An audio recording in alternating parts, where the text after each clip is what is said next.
everyone. Welcome back to Adobe Live here on Behance. This is a weekly show that we love to cover different creative spheres. So we're covering graphic design and packaging this week. And I'm here with Erin and Christine from Farm Design. Hey, everyone. Welcome, Hi. y'all. This is their second time here on Adobe Live, so they totally know what they're doing. I don't even need to be here.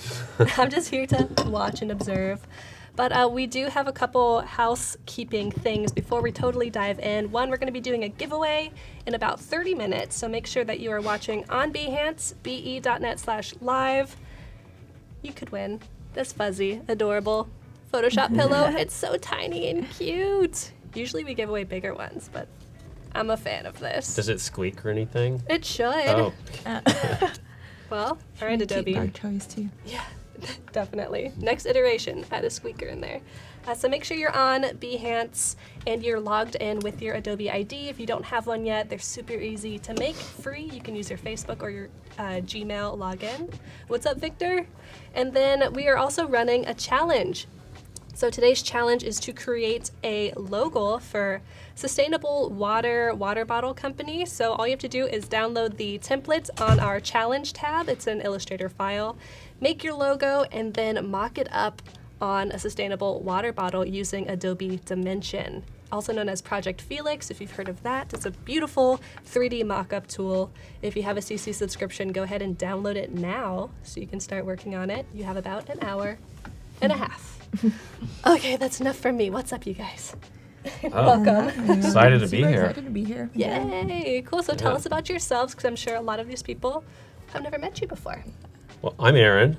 I'm Christine. I'm Kathleen. We're both with Farm Design. We're a branding agency located in a town called Pasadena, California. It's just a little outside of Los Angeles. I'm the creative director and the founder of Farm Design.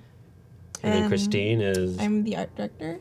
So a little backstory is I've known Aaron been working with him for 5.5, almost 6 years now. Nice. And he's known me since I was a junior in college. And at the time, he was kind of like a one-man show, and he was getting busy. So he got in contact with one of my professors, who was also one of his professors when he was in school. Whoa. And so I worked on a couple of projects with him. A few months later, he opened up an internship position, and then from there I graduated, and now I've been there, for Over 5 years. Yeah. I think a lot of people ask, who is Farm Design? How did you come up with the name? Yeah, tell I us. think Farm Design is, for those of you who don't know, is we've gone through different sort of phases and sort of identities of who we are and what we do. Mm-hmm. And so right now I consider Farm as in sort of like version 2.0. Ah, okay. And so in order to give you a sense of where we've been, to give you an idea of where we are now and where we sort of plan on going, I wanted to share a little background and just to help the viewers who don't know who Farm Design is. So would you be able to jump to my screen? Totally. We'll pop on over there. Yeah, so I was born in Los Angeles, but I sort of bounced around a lot when I was a child. I sort of settled in this this state. It's in the northern U.S. called Montana. And I kind of grew up right about here in the middle where this little cowboy is right here. Cool. In a tiny little town called Geraldine. And so I know you have some international viewers, so this is the Totally. U.S. We're kind of up here in the northern part where really long winters. Yes, that's really helpful, actually. Yeah. I'm sure a lot of people are like, what's a Montana? Right, Don't so know. that's kind of where it is. The town that I grew up in was this little farming rural town. It was, this is it. This is it. Right. At the time that I went to school there, it had just a little over 300 people. Today, I looked it up, it's like 270 Oh, some no, they're people in the town. shrinking. It's tiny. In my high school, we had 50 kids in the entire high school. And Graduating class? graduating class, we had 10. What? But one of them was an exchange student, so it was like we kind of were like more like 9 students. But man. really small town. The focus of the town was mainly a lot of agriculture and cattle ranching. That was sort of my upbringing. A lot of sort of working hard and played a lot of sports.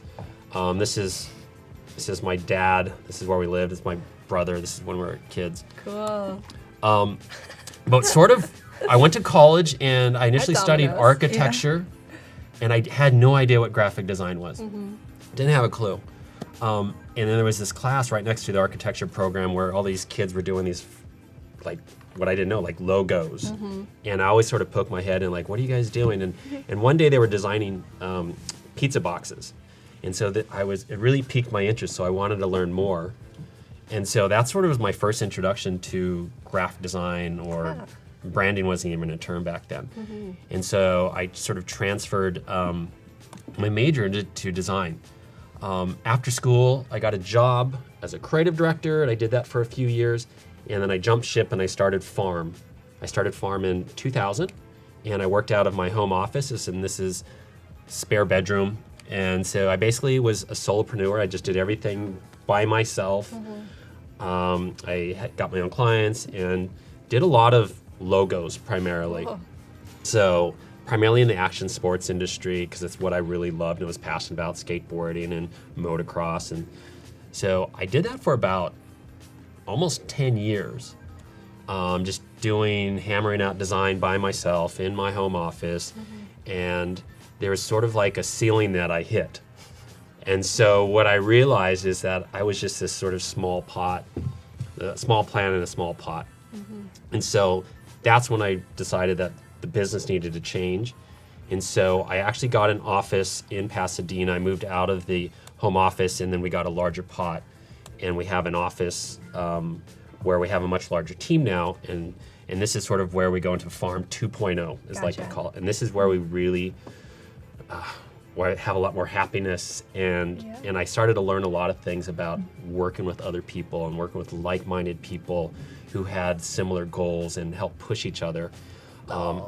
This is our office. Right there in the middle is our Shelby. That's our human resources. Yes. She's been with us from day one. Keep everyone happy. Yeah, keeps us in check. Yeah. So we just have a fun environment. We like to build a culture around sort of motivating each other and sort of mentoring each other and just constantly sort of helping each other out. And that's when the business really started to blossom. And it started with Christine as my sort of first hire as an intern, and she's really grown with the business. And I think much of the success of what we're doing today is really predicated on the team that we have. It's not just one individual. It's this combination of all these really great like-minded individuals who are really motivated, who work well together, and don't have big egos. I think is really important. And I say big egos in terms of like it's great to be like confident in what you do. Yeah. But I say they don't have big egos in terms like they're willing to learn and share information. And so that's sort of where we are with Farm 2.0. So we want to, hopefully over the next few days, is share a lot of what we do and give a lot of insight of what Farm 2.0 does and how we craft and a lot of the brand systems that we do today. Yeah, and just to kind of like reiterate and kind of adding on to what Aaron was saying, you know, as a student, I would say, you know, like, don't be so picky about like the opportunities that, you know, come your way, even though they may seem small at the time, just because you don't know what can become of it. And it's really about what you make out of it. And, you know, I think what's exciting for me today till, you know, this very point is watching the growth of Farm and still being a part of that team and culture. Yeah. So we have our Behance page here, which we love. We post all of our work on Behance. I think it's a great sort of place that we go for our inspiration. Yeah. There's so many great creatives and illustrators and photographers, designers as well. And so that's sort of my inspiration. I go to it on a daily basis and just to get my finger on the pulse of who's doing what. So it doesn't have to be, you know, some large studio. It could be some kid working out of his garage in, you know, a different country. As long as they're doing great work, I'm interested. I want to learn what they're doing. And so this is a big resource for us. Cool. And we leverage this a lot to sort of help people see what we're doing. Yeah. And sometimes we get clients as well through Oh, that's Behance. So great. it's a great vehicle and resource for us to learn and also to sort of Yeah. get our name out there. Yeah, and I mean, we personally don't have a marketing team, so Behance is such a big platform for us, and Right. we totally try to take advantage of anything digital, really. Right, like anywhere that someone can Pretty find much, you, yeah. Yeah. be there. Very cool. So you have a bunch of your case studies on here. Yeah, so great. farm design is, our focus is branding systems. When it was Farm 1.0, when I was working by myself, I would take any project that, if the phone rang, I was picking it up, and I would take any project. It was design a logo, it was design stationery, website, you name it, I would take it. What we do now is we like to build systems. So we normally don't just do singular one-off sort of design projects. It's really sort of developing a system for our clients, and normally that starts with sort of like an identity system, like a logo, stationery perhaps.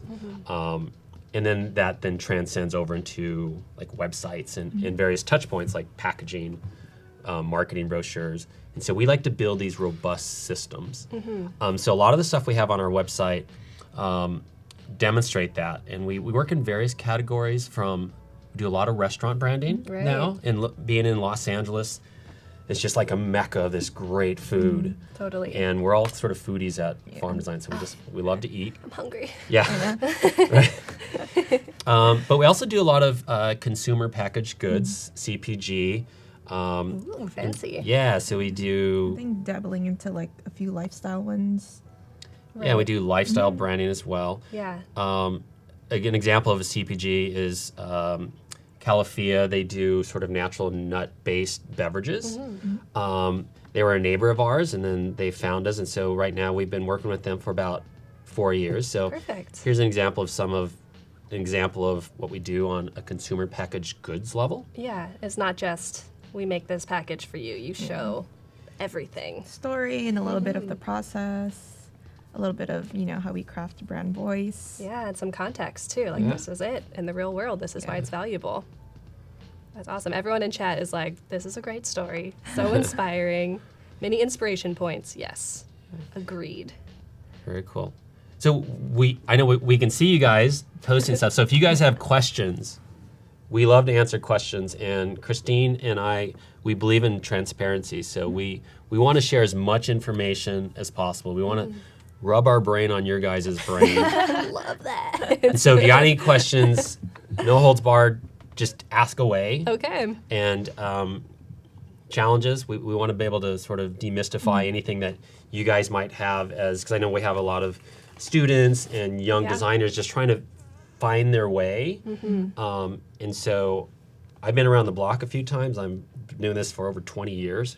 So I have a little bit of information that hopefully I can share. Just a little bit. And Christine has a wealth of information as well. So we encourage any sort of questions along the way. Cool. One specific question I saw was people are interested in the sticker on your laptop. Oh, Is that available anywhere, or is it kind of a yeah. secret? Well, that's interesting. We are going to build. We're going to build an e-commerce portion of our website to sell merch and also build a lot of content, and we're calling that "Do Good Work." Nice. And I think that what those words mean for us is everything we do on a daily basis is we focus on doing good work. And I think that's the genesis of our success. And so we challenge each other on a daily basis. How do we elevate our craft to sort of do good work? And when I say do good work, I mean do frickin' amazing work. Yeah. So we want to always level that up. So we do have stickers and hats and merch, but then we haven't flipped the switch on that yet. Gotcha. But look out for it. But it's Yeah. really that mantra that we live by on a daily basis. That's cool. And one thing that I've learned about you all, just in the short time that I've known you, is that you won't put a product out there until it's fully baked, delicious, amazing. Yeah. So I'm not surprised that you haven't flipped the switch yet, because you're probably like, has to be the perfect creme brulee. Yeah. Totally. Pretty much. Someone was wondering about your process and if we're going to learn about it. And you're in luck, because that is what Yeah. this whole week is about. Yeah, we're gonna be focusing on restaurants. We're gonna do a restaurant branding project. It's hypothetical. We're going to take you from basically from A to Z on how farm design develops restaurant systems. So Christine is going to be doing a lot of the heavy lifting. She's like, You're like, yeah, Flash Gordon fast when it comes to designing. She's super impressive. So she'll be sharing a lot of that. So process for sure. We're all about the process. It's so important. And I think a lot of today is going to be that, and we are probably going to dabble into how we curate our mood boards. So, yeah. cool, very cool. Can you open up the hands on yours? So maybe I think a good place to start is we'll give you a little insight on maybe a restaurant project we've done in the past. Yeah, and so you cool. can kind of see what we've done and maybe a little bit how we've done it.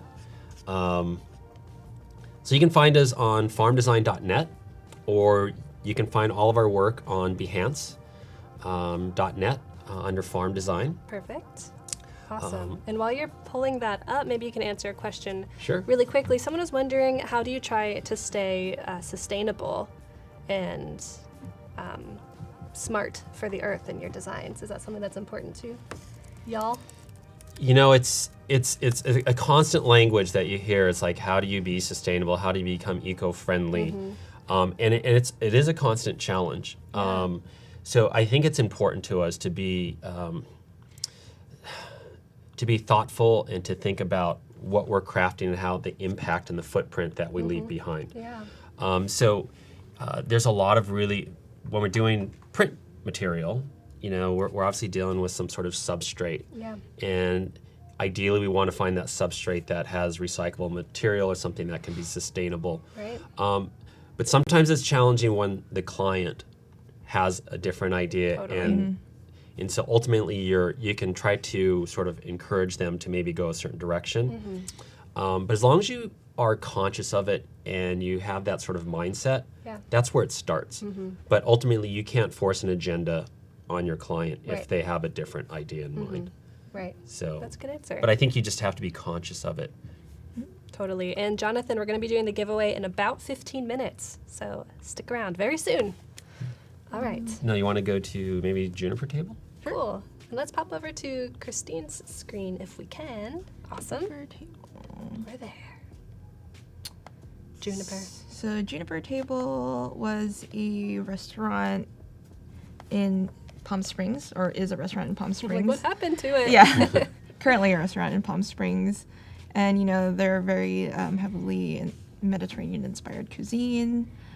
So this restaurant is based in the heart of Palm Springs. So this hotel is probably the tallest building in Palm Springs currently. Wow, cool. Because usually in that area, they kind of have like a height limit. So this was a pretty big step for them into, you know, upping their game in that downtown area. So if you've been to Palm Springs, it's kind of like a really weird, almost like a time warp. So now everything is like becoming more modern and contemporary. So this was one of the restaurants inside of the hotel. Very cool. So this is sort of a cafe inspired cafe for hotel guests or even sort of locals to go and experience the food. They have an incredible food program, coffee, baked goods, and so we did the naming convention. We called this Juniper Table. We did a bunch of different sort of brand systems. They ultimately picked this one, and I'll share how we got to this point. And I think that'll shed a little bit of light on what we're going to be doing this week with this project we're going to be starting later today. Very cool. So, you know, A lot of kinda touch has, points. Like a lot of menus, kind of has like that rustic, Totally. artisanal feel. You know, pairing, you know, your touch point with something contextual, such as, you know, someone pouring coffee. There's something, you know, romantic about like food. Right, So- definitely. And that doesn't necessarily have the Juniper Table logo on the Right. coffee mug or anything, but it's saying like this is what happens in this So, space. You know, curating photography with words, you're kind of, you know, bringing in an essence to the brand. So, you know, that's the personality, how it makes you feel. So, you know, the food, how they present it. Because when you're designing a brand system for a client, you're really focused on what those touch points are. But with a portfolio, yes, you want to show those the end result. But I think what we like to do, and it's really important, is to contextualize it and then get the viewer or potential client to see and experience what that brand look and feels like. Because a brand it's really a gut feeling. Right. And so we want to sort of craft that sort of that emotion that you have with the brand. In order to do that, you got to show all the different layers and the facets to it beyond just the package or the touch point that you're supposed to design. Definitely. So it's like, we had like, got kind of creative on like, anything such as like, even table numbers. Yeah. So, you have this bird, so we brought in like that tree, engraved Right. it. And then you can see here that, it isn't, the original logo in the badge. So, this is what we're saying when we're talking about like systems. It can still be used outside and standalone icon. Right. And even just thinking Yeah. about not even Juniper Table logo or branding, but the fact that these tall pieces of wood like need to be cut at an angle, and it's not just like a flat little piece. Like waiters or servers need to be able to Right. see it. Very cool.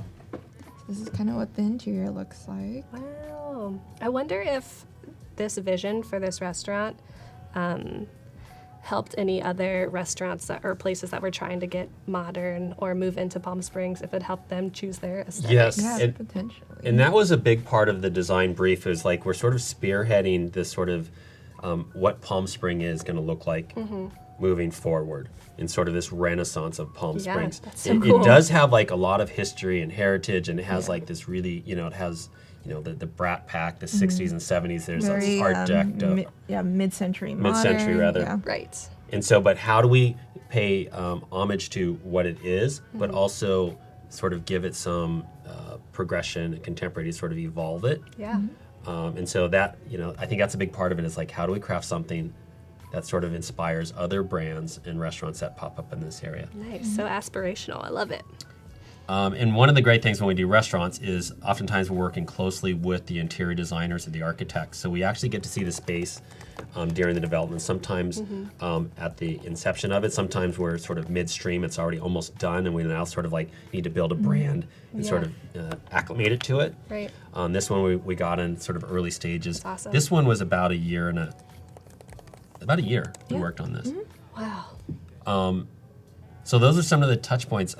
I want to share on my screen, like some of the presentation that led up to this. This was actually ultimately the design that they had picked.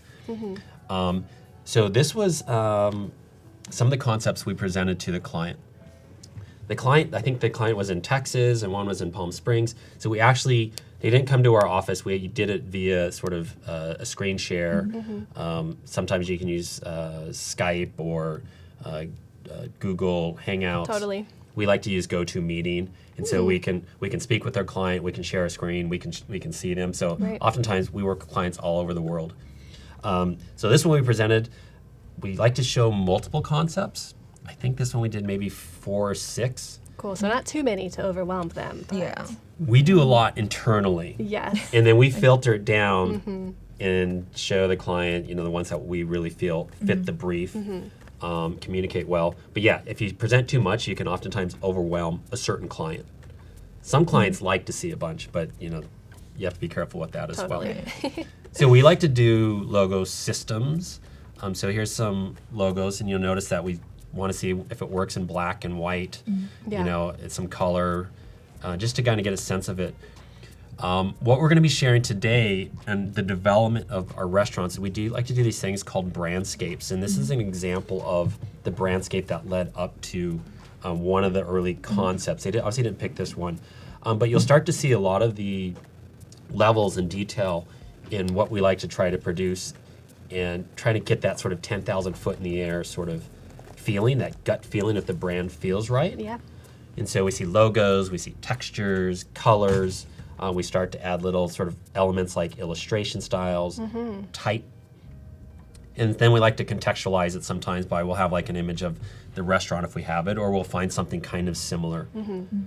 So here's a number of concepts. Yeah, so the ones- different. Yeah, so we like to, when we do a brand brief, we want to, it's basically establishing brand parameters. And so once we have those parameters set, which we'll go into more detail later, then we want to design within those parameters, and we're trying to hit both ends of that spectrum. So sometimes it's a pretty wide spectrum set in front of us by the client, and sometimes it's very narrow. But we want to make sure we stay within those parameters and we don't jump out. But we also want to bounce back and forth and hit those walls. We don't want to stick in one lane. We want to give a lot of different options. Right. Oftentimes people don't know what they want until they see it. Yeah. But they might have an idea. So that's really smart. Cool. Yes, Francis, it is almost pillow time. 4 minutes. Stick around. I'm excited. Yeah, so here's a lot of examples of how we present. So this is the first round presentation. And you'll see the development of logos. And we like to use, like here, it might be a little hard to see on screen, but we did even like little embossing of the brand system, so you can kind of get a sense of like how it starts to feel, how if it's elevated techniques. So we use Graphic Burger a lot to do those sort of techniques. Ultimately, this is the one they picked. This is the mood board that led up to what we presented earlier. And then I think lastly, this was another concept. Gotcha. So we're going to show and demonstrate today how do we get to this point that then catapults us to that next level of sort of fleshing out these brand systems onto the various restaurant touch points, like website or menus, carry out packaging. Yeah, really nice. And chat, if you are just tuning in, this is Farm Design. We've got Aaron and Christine here. We're going to be covering, like Aaron just said, just kind of starting the process. But by the end of the week, maybe we'll have an entire new restaurant. Yeah, it's going to be here in the Adobe Live studio. We're going to be serving it up fresh. Make sure you stick around. In just 2 minutes, we're going to be doing a giveaway. We also have a challenge for you all. The challenge is to create a sustainable water bottle today using Adobe Dimension, which was Project Felix. If you're not sure what Dimension is, it's a beautiful 3D mock-up tool that if you have a CC subscription, you can download it for free. Now there's an awesome tutorial that you can step through. Maybe we'll step through it later in the stream if we have time. But try that out, super easy, and you have about an hour to get that done. Cool. So we only have like 2 minutes left until the giveaway, but maybe we can start and then pause and do the giveaway and then go back into it. Or we can want to maybe answer questions too, and then we'll sort of transition into today's lesson as we start this exciting restaurant project. Right. So I noticed there was a question a while ago. Ryan was asking. He's really looking to get into a studio like yours to work someday and wondering how a student or someone who's new to the industry could go about doing that. You want to take that one? Yeah, you did it. How'd you do it?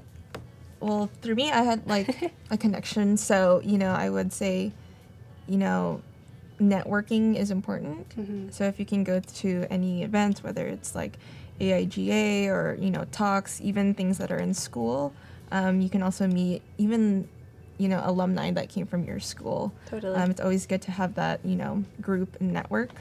And I think, don't be afraid to even just stop by a studio and say hello or drop it off, make a phone call. Because some of them will be willing to meet you and just, even if you don't get it, you put your foot in the door, basically. Totally. And you became stronger, too. Yeah. You were a little bit vulnerable. Yeah, you have to put yourself out there. Because we're probably not going to call you. So probably not. So I encourage everyone to don't wait for your portfolio to be perfect to reach out to someone. That I think it's all about just build a body of work. It could be just 3 pieces. Yeah. I think what people look for, what I look for in hiring designers is not so much predicated on their portfolio. That's just one small aspect of it. It's really, I'm hiring people. I want to work with people that are enjoyable, that are going to motivate and sort of push each other to become better. Yeah. And so I'm looking for people who exhibit qualities of being able to work with other teams that are ambitious, have potential to be better. Yeah. And so I can normally see that in the nooks and crannies of what they're working on. It doesn't have to be, they don't have to be rock stars. That's not necessary. So I encourage everyone, just get out there, put together a portfolio, a little micro website, whatever it is, and then just start putting stuff out there. Yeah. Contacting people and then- making yeah. connections. You have to make connections. And I think just like, when you are applying somewhere, make sure you know their body of work and curate your portfolio, to speak to their needs. Right. Because essentially, employers like Aaron, they have a problem and, you're the one that has to bring the solution to them. Totally. I think that's really, really smart. So Ryan says, thank you for answering my question. He says, I'm on my way then. Yes, Yeah. Ryan, that's awesome. See you soon. Yes, you see. All right, so we're going to be giving away this fluffy little number right here. It is mini fluffy Photoshop pillow, and all you have to do to possibly win is be logged in on Behance, be.net/live. If you're watching from YouTube, come on over to Behance and log in if you'd like to take part in the giveaway, and all you need to do is say something in chat. Maybe let us know where you're watching from, because like we said earlier, this is an international group. Yes, pillow fever. Oh my God. I know, Whoa. the hype is real. You guys really want this You're pillow? going The to hype crash train. the internet here. Yes, you're gonna crash your hype train. So let us know where you're from. We are streaming from San Francisco, California. Y'all are based in Pasadena.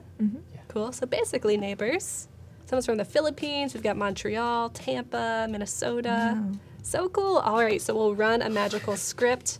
We'll pick a winner in Who's just picking? a minute. The Adobe Magic is. Oh, really? Yes. Oh, right. Yeah, but we will also be checking out your challenge entries in about an hour.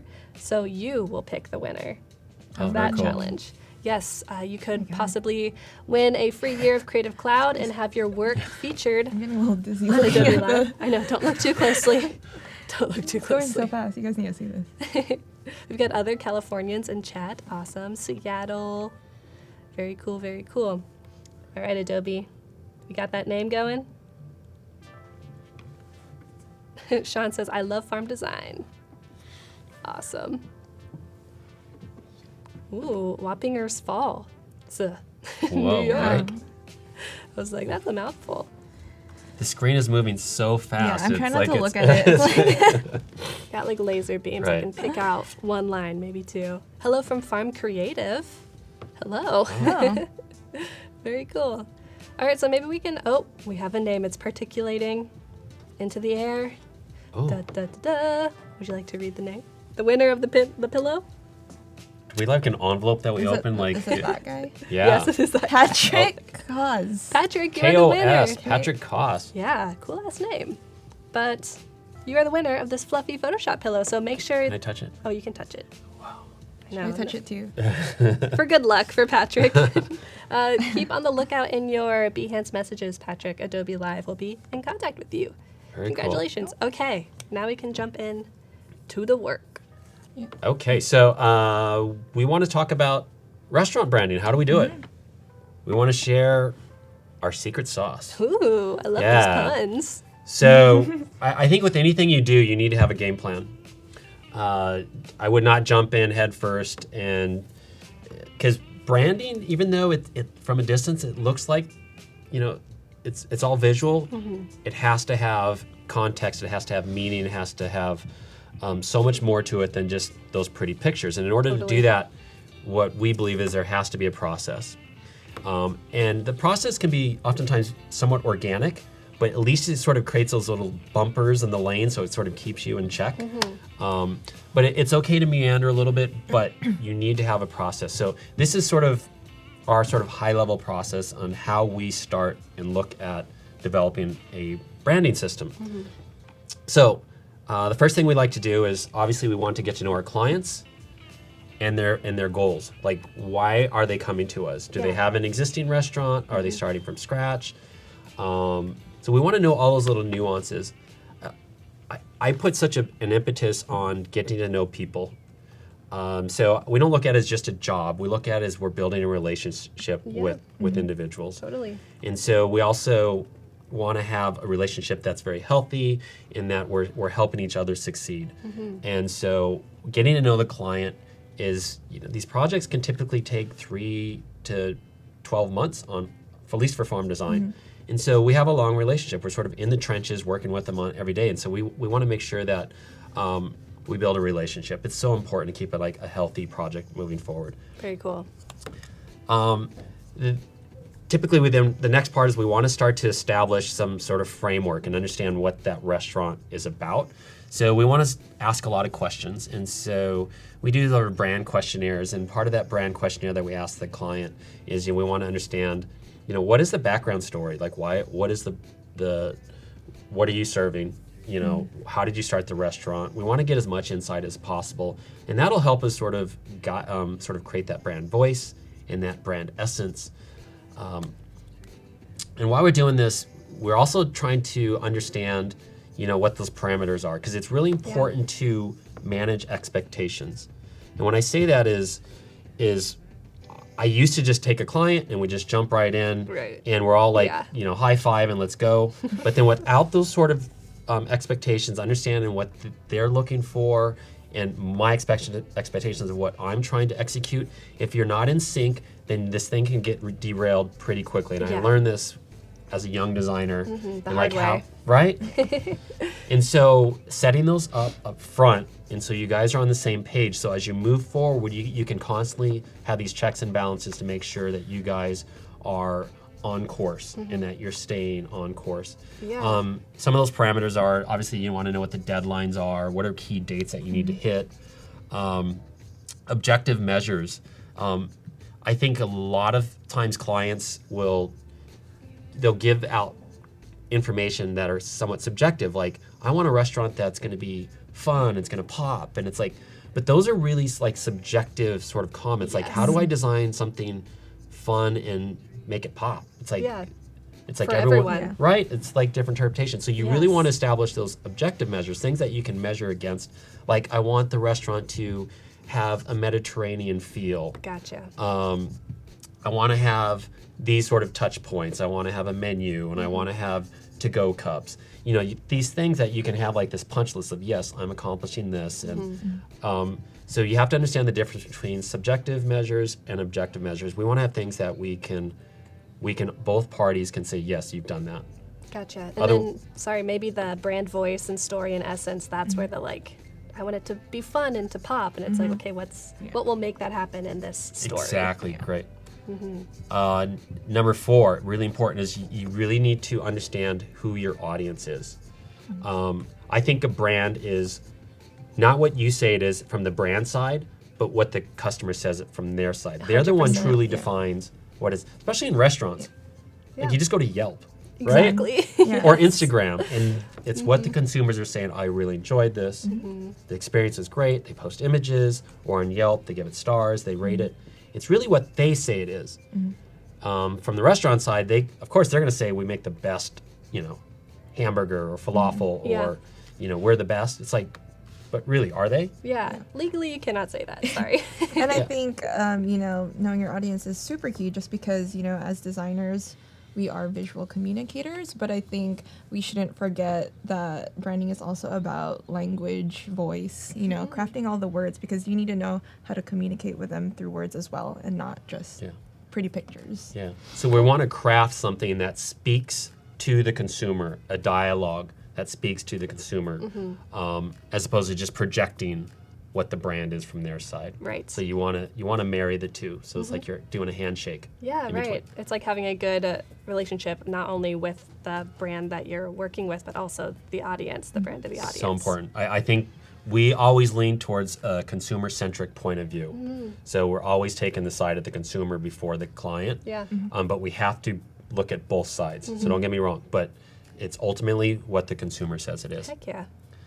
I love the saying, a brand is what the consumers are saying when the brand is not listening. So it's so true, 100%. And then we get into, once we sort of establish this sort of foundation, and we sort of understand who the brand is, voice, who the audience is, we start to get a really good idea of where to take the brand. And then we start going into that fun part, the creative part, the ideation part. And I say here, throw it against the wall and see what sticks. I think it's really important to not try to make things perfect. You want to do a lot of different studies, and you just throw them against the wall, and you're like, that one worked, that one didn't work. Yeah. And I think that's just super important to realize, just because, when you're working sometimes, and as a student, I did this a lot, where I would just focus on like one thing for hours and hours, and at the end, it's like not even the concept I No, chose. You always yeah. go with something. It's usually one of the last ones you do, just Yeah. because you do things like you don't have time to like waffle around and second guess yourself. Totally. But that's always the one that you end up going Yeah. with most of the Yeah, time. it's important to explore. Yeah. For So sure. ideate, and when I say ideate, I say I'll do it a lot. Mm-hmm. Don't do one and say that's it. I'm proud of it. Don't get so married to something. Oh, no. Do a lot of ideation, and we're going to share some of our thoughts behind that. Cool. And then once you have these sort of high level sort of ideation, or what we like to do brandscapes, and we'll share that, is then you start to apply into the various touch points within the restaurant, and that's typically like menus, possibly uniforms, takeout bags. Then you start to apply those to those. And that's normally the last thing. Then there's one that's sort of seventh, which is managing vendors at the end. Oh. So I don't know if I have that on here because I knew it was going to fall off the screen. Yeah. But at the end, it's like then you manage vendors. And but this is sort of like our process. Then we'll go into more detail. But Christine's got some things to show, like what we're going to be doing this week. Very cool. And before you jump in, applying the touch points, that's a great way to use Adobe Dimension, which we're going to be featuring mostly on day 2 and 3. Great way to make 3D mockups. And Ginger, can you watch this after it is streamed? Yes, there is a replay tab right above us, I'm pretty sure. You can watch the stream as soon as it ends or over the weekend after all of the streams are over. All right, Yeah. Christine, on to you. So I think I'll jump into what we're going to be working on for the next 2-3 days. So open up. Okay, so normally when we start a project, we kind of do a little bit of research and we answer 4 questions, which is who are you, who needs to know, how will they find you, and why should they care? So a lot of the who are you is, as Erin said, talking about who the brand is, what their story is, what is their product and selling point. So we're going to be doing a restaurant called Walki Talki. Love it. And it's going to be an urban yakitori stand. So a little story that we've had is it's established by 2 Los Angeles native chefs who are passionate about creating simple food with great flavor. They were siblings, so growing up in the traditional household, they were really inspired by, the food and the home-cooked meals that their parents made for them. And, they were the little taste testers in the kitchen. So today what they're doing is they're bringing Walki Talki to LA's Grand Central Market with their own culinary foodie twist. So you can customize your own yakitori, with your own ingredients or seasonings from different cuisines. Yum. So just a little picture. So that bottom left corner is actually a food stall in Japan. So we were thinking LA's Grand Central Market would be, a setup similar to this. Nice. That'd be so cool. The aesthetic is, flavoring some cues from Japanese culture, but with a look and feel that can appeal to the masses, so not super Japanese focused. And for those of you who aren't familiar with yakitori, it's a Japanese skewered chicken, and it's usually the preparation is skewering, a meat on a skewer. Typically, they use bamboo or steel, and then it's placed over a charcoal fire to grill. And then they finish it off with, like a sauce, or, they season it with salt. So this is a product that is it's all about customization and making it your own way. Cool. And then who needs to know? Our target demographic is ages 23 to 40. The foodies, the people who are always in search of something new to try. And, if you're a foodie out there, you're kind of knowledgeable about chefs, how they make their food, the methods of preparation, and, sometimes the origin of the food. Right. So here's a little picture. Oh, the hunger. The hunger is real. Now it's lunchtime. It is. So how will they find out? Aside from, the digital media and, Instagram and Twitter, it's, these food halls. So food halls is a really emerging trend right now, very prevalent in metropolitan areas such as, LA, New York, Seattle. And what it is, it's, a collection of like food boutiques, There could be, foods made by local artisans and just little shop stands where you can get like your produce, meats, cheeses. Yeah. And I Nice. think this is when Erin and I came up with the name Walki Talki. So I don't know if you, for those of you in the chat room, remember what a Walki Talki looks like. An actual walkie-talkie? Yeah, Yeah. like an actual like old school Walki Talki. Yeah. So this is inspired. The chefs, they were siblings growing up, so this was something nostalgic, and we kind of put a play on words. Walkie, you're in a food hall. This is a place with a lot of foot traffic. Walking around, exploring. And Talki, also, this is a place where you can kind of gather and, can converse and catch up with some friends. Yeah, it's also just like the nature of yakitori. It's like very portable. Yeah. Although I So feel like easy prep. Yeah. Although I feel like in Japan, like you usually don't eat food and walk around, but Yeah. it's not Japan, so it's okay. And why should they care? This is a unique offering. It's taking classic Japanese food and making it contemporary. So unique flavor combinations, you make it the way you want it. And prep time is, easy preparation. So if you're hungry, you don't have to wait too long for it. Yes. Give me that. Yeah. And because this is chef-centric, where the two chefs are siblings and they themselves are millennials, that they wanted to take something classic and make it contemporary and hip and fun. And so they're taking something and evolving it. And so we wanted to sort of capture something that pays a little homage to its roots, but also how do we make it appealing and attractive to millennials? Yeah. Because they have certain sensibilities on seeking unique things to explore when they're looking for food offerings. Gotcha. So is the foodie demographic basically just millennials? I don't think so. No? I mean, it could be anyone. Cool. And someone in chat was I like, think- what's a foodie? If you can Oh. explain that. Someone made a food. Yeah, I mean, like someone, they kind of have like the pulse on everything that's trending in the food industry. Yeah. They don't really seek out, like big franchise. They kind of like the smaller ones that are more unique, have a unique offering. So it's They're kind of like what food explorers. They actually go out and they want to experience different types of food, Yeah. hybrids of food. They're willing to eat at fine restaurants, but they're also willing to eat at that sort of food cart on the street. Yeah. It's all about trying to find unique food offerings. Right. And they're probably early adopters of new trends. And I think one of the great things about appealing, a lot of our clients, whether it's in restaurants or consumer packaged goods, oftentimes they'll try to appeal to a millennial demographic because they've kind of grown up with technology. Right. And so they're the ones that are almost always sort of the ones sharing information, typically through Instagram and Facebook and Twitter. And so it's a great way for companies to organically grow and build a tribe of consumers. And that's normally sort of spearheaded by these millennials because they grew up with it. So that's sort of who we're trying to target as well. But I think it's really an extension of who the chefs are as well. Cool. Awesome. Yeah, so from there, we'll get started on some brandscapes. Yay. I'm excited to see how you do this. Yeah, so I kind of want to, Oh no. I wanted to show everyone how we craft this. I think last time we kind of shared it, but I kind of want to break it down a little more into bullet points.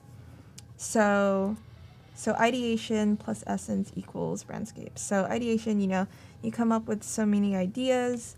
Essence is, starting to create personality, the brand voice, the look and feel, and that's what we like to call a brandscape.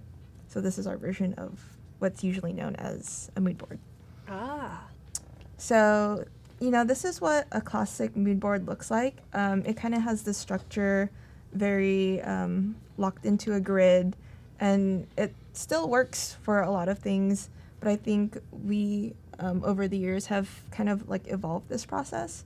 This is what we learned when we were in school. Same. It's like, right? So Yeah. you build a compilation of visuals and colors and textures to sort of like get you in a space to sort of start that creative process.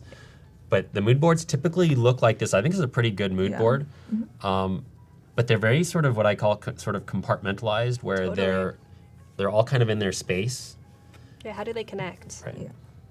So I think what we want to show you is how we do it. So how does farm design craft a brandscape? So usually we'll start with words that describe your concept. So, is it fun? Is it playful? Is it serious? Is it aggressive? So, you want to start with those words. And I don't know if you guys have ever done like a word map. Yeah. So I can go down like 1 tier, 2 tiers, all the way up to 3 tiers, however, whatever works for you. But it always kind of starts with words.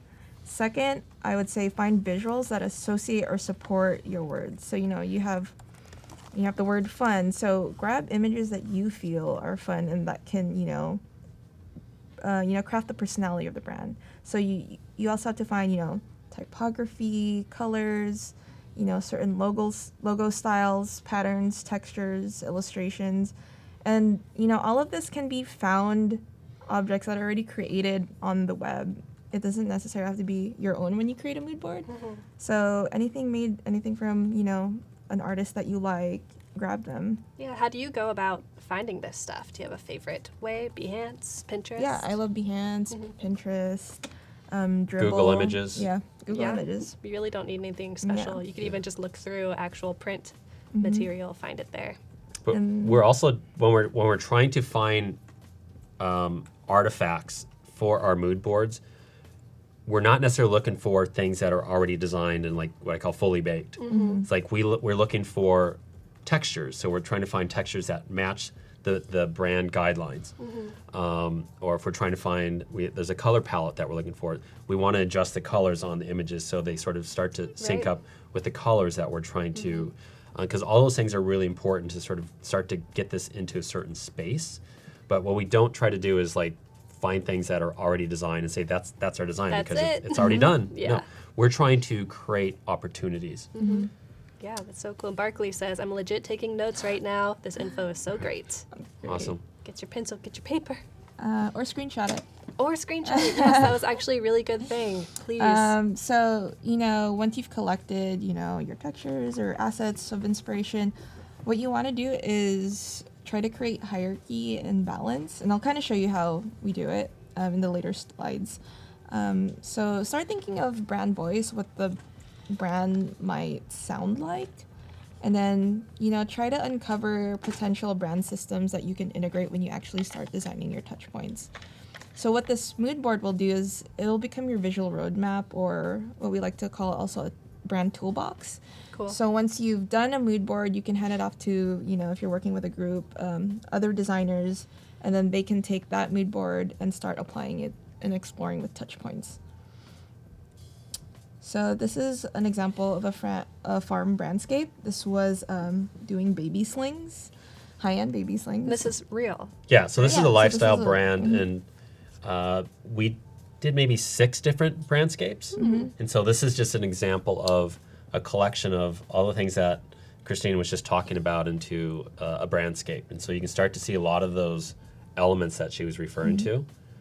So a lot of it is, as you can see, nothing's really compartmentalized. It's very organic, Right. A little more free-flowing, and then we start crafting brand voice. So, this baby sling we came up with, share the bond, experience the style, fabric woven with love. So you're adding words. What we're doing is you're trying to find a balance of how much color or how little color you want. And so all these things, we're creating that hierarchy. Yeah. We're also creating a lot of depth as well. So oftentimes with a traditional mood board, everything is sort of in its own little bucket. And we like to take it out of the bucket and start to create something organic in these sort of layered mosaics, because then you start to see little sort of opportunities in certain areas, like, oh, this is really beautiful how these two textures juxtapose together, or how this color overlaps a potential image, how this font might sort of complement an illustration style. So, but when we're building these, we're constantly sort of, like, this might take 30 minutes. It's really important for us to sort of jab and move. We don't want to spend a lot of time developing something, because I really believe in preservation of time when we're crafting these. And when I used to do these, I might spend an entire day designing something. And To not even be I would take used. so much pride in it, and then I'd look at it and like, wow, that's really not that good. Man. And, right? And so these allow us to sort of generate high level sort of does the brand start to look and feel right? And you start to constantly make little tweaks. You add and you pull stuff out. You compare and contrast. And so we spend maybe 30 minutes on doing this one, and then we jump right over to another one. We dig another hole. Gotcha. And sometimes, with a few clients, depending, what kind of product, sometimes we will just show them like a mood board, and then they actually choose one, and then we can have a more narrowed focus. I see. So sometimes, creating, the brand, a little bit of the brand voice, and like a little bit of the logo essence, they get like a better sense, and you don't have to dig down like holes that they're not even gonna like. Yeah, not even so interested it kind of in. helps us. It kind of kills two birds with one stone. Cool. And curation is really important as well. When you're picking that texture, picking that photo style, really important to sort of curate what you feel is right for the brand. Like if you have to find a photo, in this case, of a woman with a baby, don't just grab the first thing you see off of Google Images. Yep. Really select one that feels right for the brand. If you're selecting textures, and this is sort of has an Asian-inspired sort of history, so we were looking for textures that have little nods to that. So don't just grab random textures. Right. So curate everything, and then what Christine likes to do is she creates on her computer folders, and so before she does the brandscape, she's grabbing a bunch of elements and dropping them into the various folders. There might be a and logo I can show folder. you guys that. There might be a texture folder. Gotcha. There might. Yeah, so, this was the brandscape, and this is how you can see, like, how it translates onto a packaging. So you can use renders, you can use the Adobe Dimension. Yes. Very nice. So, how do the textures work, and, what kind of systems are being created, the color. We had, primary colors, mostly this, like, peach tan, and then accent pinks. So that's kind of like what you see here. And then how it can also be translated to websites. So, earlier we had, this flower overlapping images and this texture. So, bring that into, Nice. A website platform. Yeah. So a lot of what's happening in that brandscape is helping us inform what we're doing on those various touch points. So we're actually having what used to be mood boards for us. We call them brandscapes because we delve a little bit further that help give us a sense like, yes, that's working. And then we see those opportunities in the nooks and crannies here that we start applying to the different aspects of, like here, the illustration styles, the balance of colors. Like there's a little accent of this sort of darkish, sort of Right. goldish color. We have probably more predominant sort of this cream color. Yeah. So when we start applying them, we are taking that same formula. And so when we're in the mood board and we feel like, oh, it doesn't have enough red, well, we're going to add more red. If it's too much red, then we tailor it back. And so that really informs and gives an idea what's happening on the various touch points. Yeah.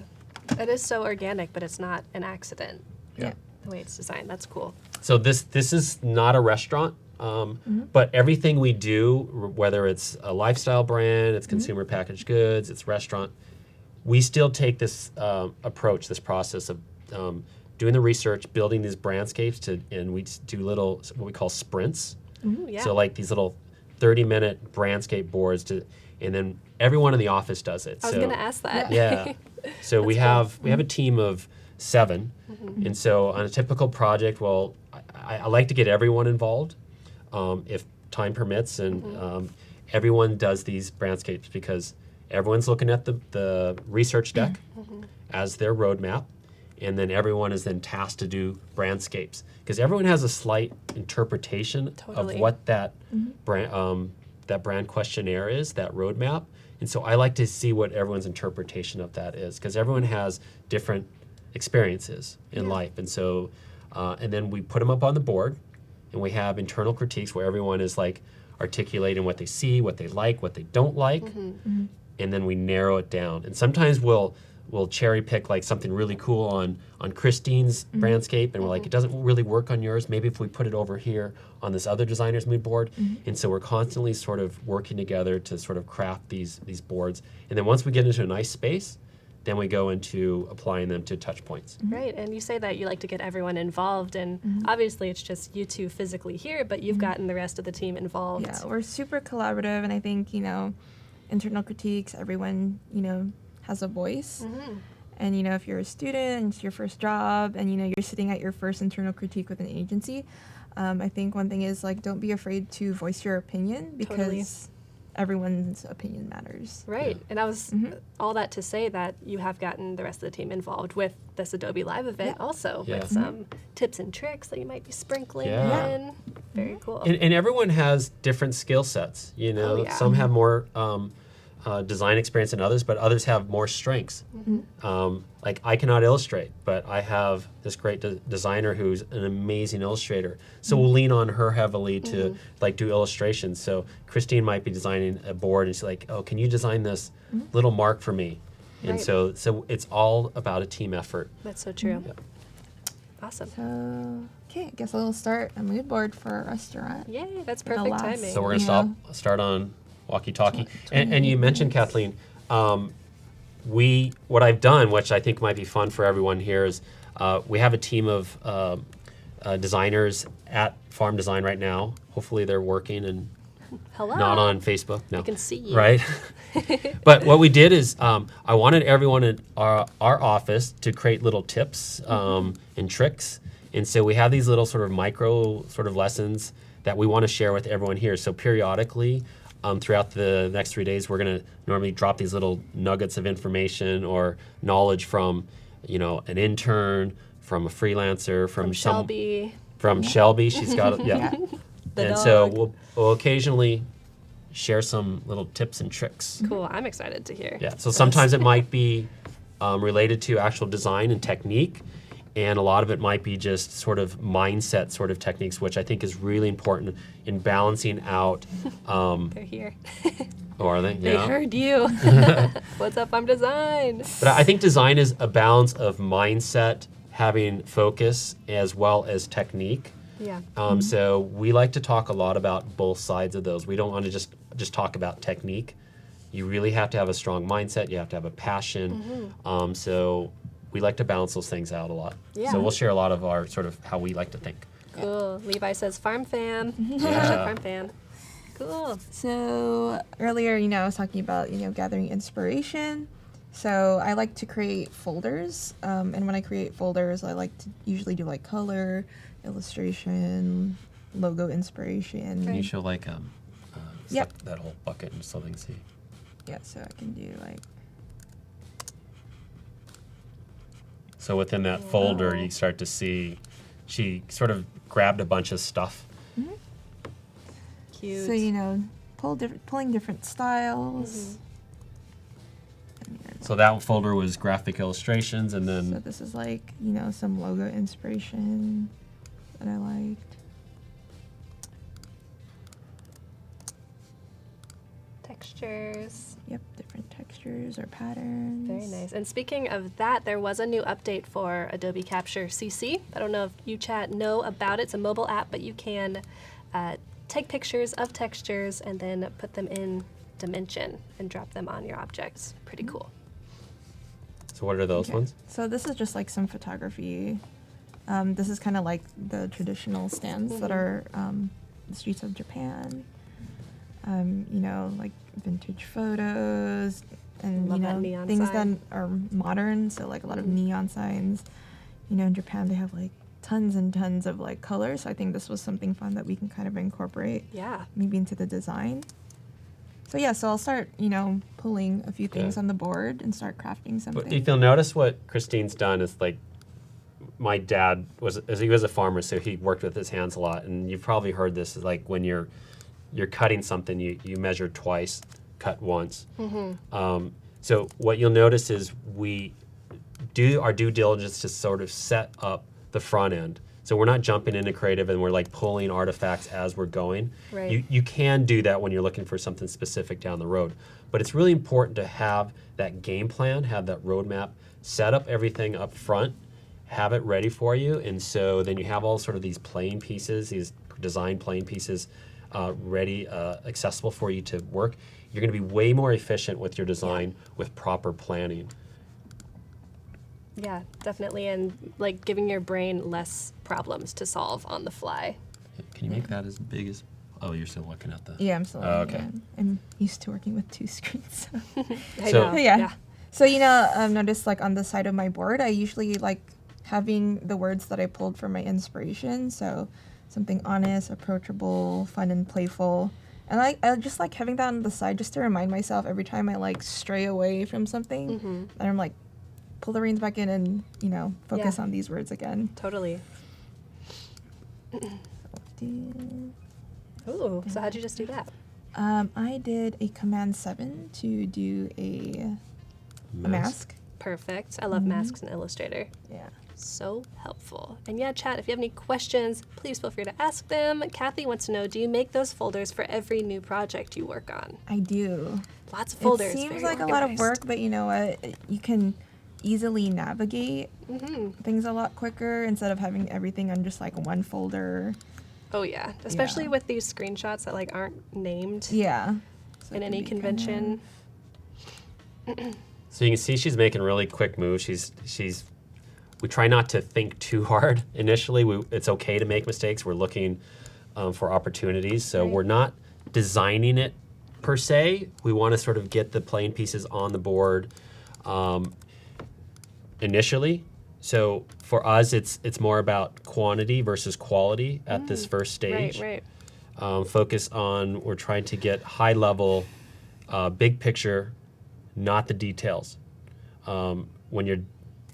I learned in 5th grade, my math teacher, on Fridays we would have to do, Fridays was puzzle day. And so we'd get all the puzzles out and we'd put them on the table and everyone would play puzzles. And I'll never forget, he's like, the first thing you do with any puzzle, you work with the big pieces first. And then the small pieces last. Right. And so in design, what I've learned, it's very much the same thing. Is like we want to do the big pieces first. We want to get the big concept high level, and then you slowly narrow the focus, and then you start working on those more granular details. Right. Don't focus on the details up front because they're not that important initially.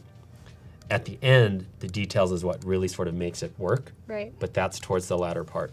Yeah, one kind of question I like to ask different designers is where they think that the actual logo design comes in the timeline. Yeah. Because some people like to start with that. Some people like to kind of let the logo happen naturally. How do you guys feel? Yeah, that's a really great question. And I think everyone has different techniques and styles. When I first started, it was jumped right into the logo. I would design a logo. That was what I was most passionate in. Yeah, favorite part. Yeah, but what I started to learn is oftentimes I would design a logo that looked great, and then I started applying it to the various touch points, and I would actually kind of paint myself into certain corners, like that logo doesn't work in that format, or it just doesn't quite feel right with, the other touch points. And so, but I could spend half a day to a day working on a logo. But let's say the scope of work is like I have to design 6 logos. And if I spend a day per logo, that's going to take me over a week to design it. Right. So what we like to do is we like to reference the masters. We like to look at designers like you guys. We go to Behance and we just like to see what you guys are doing and why it works or doesn't work. So when we're crafting something, instead of spending a full day designing a logo, we will curate a bunch of logos that are already designed to kind of get a sense, and we put it on our brandscape boards to see if it looks and feels right. I see. And when that logo starts to feel right, then we need to sort of dissect and try to ask ourselves, why does that logo work better than this other logo? Is it because of the font? Is it because it's the script? Is it because it's reversed out in a large shape? Is it because it has an illustration style to it? Whatever it may be, then we're gonna might look for more logos that take on those same characteristics, and then we'll grab more, and we compare and contrast constantly. So we'll just quickly grab the logo on the side of the board, replace it and swap it out and say, oh, that works better or works worse. Right. Yeah. And then once we get that sort of style down, then we'll go in and we'll actually start designing the logo after we feel like, yeah, it starts to work. Right. So like this one here that Christine is putting together, she doesn't have a logo on it yet. She's playing with a lot of contrast and hierarchy, large shapes and details. I believe one thing that makes, at least for our eye, we like a lot of contrast. And there's so many different ways of creating contrast. Contrast is creates something that's very visually interesting, but contrast is, for example, a large shape versus a small shape. Yeah. A block versus the linear, a serif font versus a sans serif font. Yeah. So having contrast, I think, is something that really creates is a good starting point to building something. Definitely. Yeah, contrast is not just black versus white. It's, So you're always looking for this. So now she's like maybe 5 minutes into developing maybe a amazed. brandscape board. You're looking for maybe like a Yeah. logo type style. Yeah, just a style. So again, we didn't design any logos. You can see that she pulled a bunch of different logo styles, and she just you can find them on Dribbble or Pinterest, and you just grab and pull them into a folder, and you have them sort of at your disposal on the side. Yeah. So like that one. grabbed a couple. Let's see if So what I like to do is, once I pulled a bunch of logos, I'll create duplicates of my brandscape. Yeah, duplicate artboard. Love it. Yeah. Such a good tool. Yeah, iterating is so important. Don't get stuck with one board, and at a certain point, I call it sort of pushing the food around on your plate. Yep. It's like you got to like either eat it or just get up off the table and leave. And so this is one of those. Don't just keep moving the same elements around on the same board. Get to a certain point where it's like you feel like you've done something. You start to get an idea, and then create another board, copy paste, or start with a completely new board and start building something else. And then compare and contrast. Ask yourself, why is one working better than the other? Or there's something interesting happening on board A versus board B. And then you learn from that, and then you continue to sort of dial it in. Right. I like seeing all of these different techniques you're using. You went into Photoshop, now you're doing Oh, image yeah. trace, ignore white, doing Yeah, clipping Ignore White masks. is great. Yes. For those of you who don't know about it, it's a lifesaver. Yeah, so that's in the extended image trace options. There's like a little arrow that you can twirl down. You get more options. Yeah, I can show someone where it is if you want me to read. Can you make this one change some of the colors? Just Yeah. to show like a color shift? Which one? Yeah. This? So Can yeah, you make me make some pink or... Yeah. So Cool, so you're just eye dropping. yeah. So I drop from the photo. Yeah, and so Or, now you that know. it's an actual vector instead of a raster image, you can just grab it and grab a color. Yeah. So Illustrator likes it. what's the other one I got?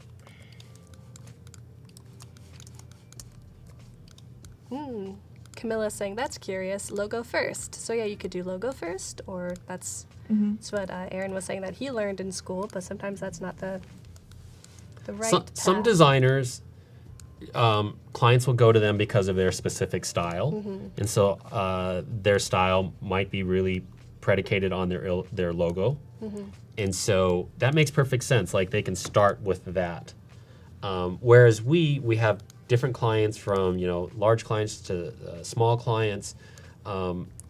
We're trying to craft something that is right for their brand and not trying to project our particular like or style. It's what's right for the client. So Yeah. we don't jump into like, oh, I'm really good at doing this illustration style and projecting it on there. We want to Gotcha. craft something that's right for them. So Yeah. this allows us to sort of keep it really open and fuzzy initially, and then we'll sort of tighten it up and make it more lucid Yeah. down the road. Totally. Nathan, you don't think your render's gonna make it in time for the deadline? No worries. If you're still working on your submission, like you can see over there, the timer says about 15 minutes until you need to have your challenge submissions in. You can submit your work during any stream today.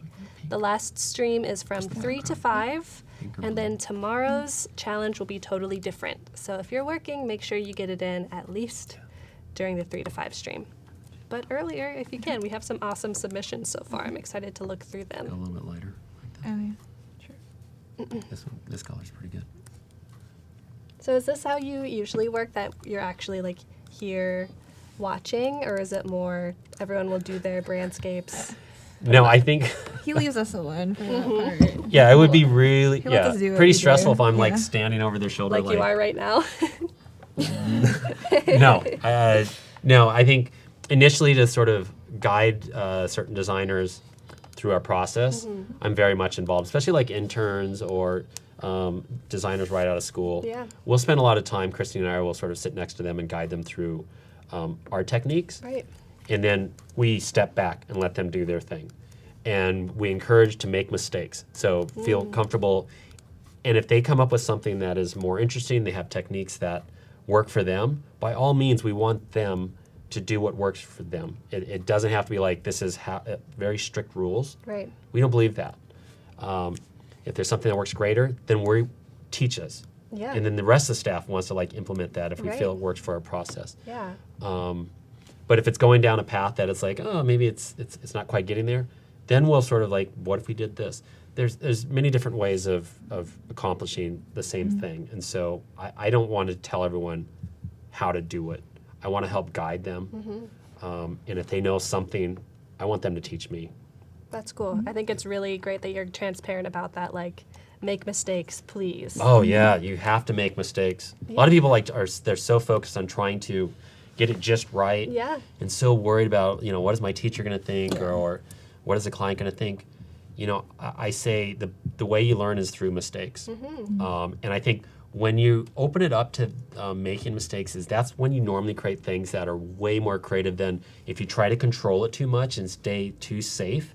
Then it starts to feel very sort of simple or pedestrian or something like, I've seen that before. Yeah. So when you are willing to explore and be daring, that's when the magic really happens. Right. And so, yeah, we want to fail. Totally. And you can always reel back from there. Yeah. Like, all right, Yeah. that's crazy, but in a good way. Let's take that little piece out. Yeah, so I don't know if you guys want me to explain, a little bit what the things I chose and why I chose them. So, we have this kind of pattern, so I'm thinking like, is there a cool, fun pattern that can be on like a wrap or a to-go box? I pulled this texture specifically just because I was thinking about, the process of how the food is made. It's, Oh, interesting. the charcoal. Yeah. So it kind of has like a little bit of that grit. I chose this photo because, inspired by, culture, but how is it modern? And it's kind of playful. So I really like the colors in there, so I grabbed that on there. And I don't know if you remember that, a little bit of this image, it had like a tan. So I went into Photoshop and I kind of did like hue and saturation. And I kind of wanted to pull in that pink.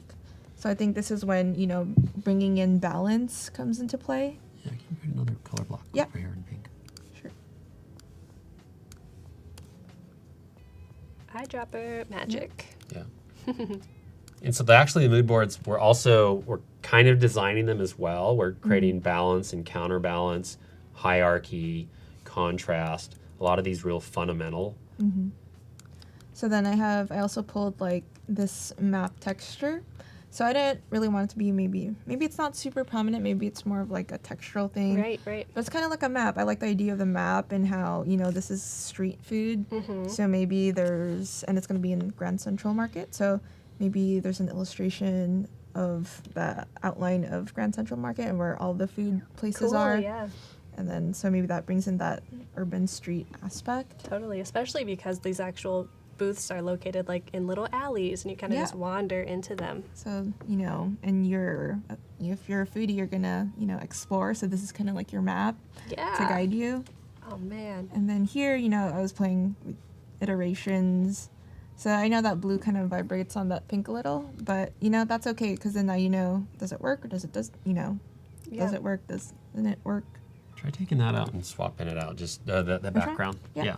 Sure. So this is where she took the previous board, and so you can sort of add and subtract, and you can play with some different things, and then you can start to compare and contrast, like maybe why one board was more effective than the other board, or you start to find like, oh, this color palette or color combination is really effective. Right. So you want to sort of zig and zag a lot.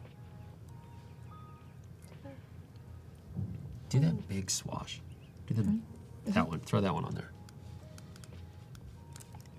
We like to use multiply a lot just to sort of like blend things together. Yeah. Right. So I think. Kind of like the quick way. Yeah. Getting it done. So maybe you subtract something. I think what's important, we're trying to build a sort of a toolbox of elements. And these brandscapes allows us to start to do that and start to see combinations and things that work. That's pretty cool, that little overlap in the middle. what we don't like to do is we don't want to just focus on a logo, because we'll see a lot of brands initially, they'll take a logo and they'll apply it to everything, and we call that a logo slap. So we try to avoid the dreaded logo slap because it's very one-dimensional. Yeah. It's putting so much weight and stress on what that logo is trying to do. A logo is just one component to a much larger system. Yeah. It's just one component.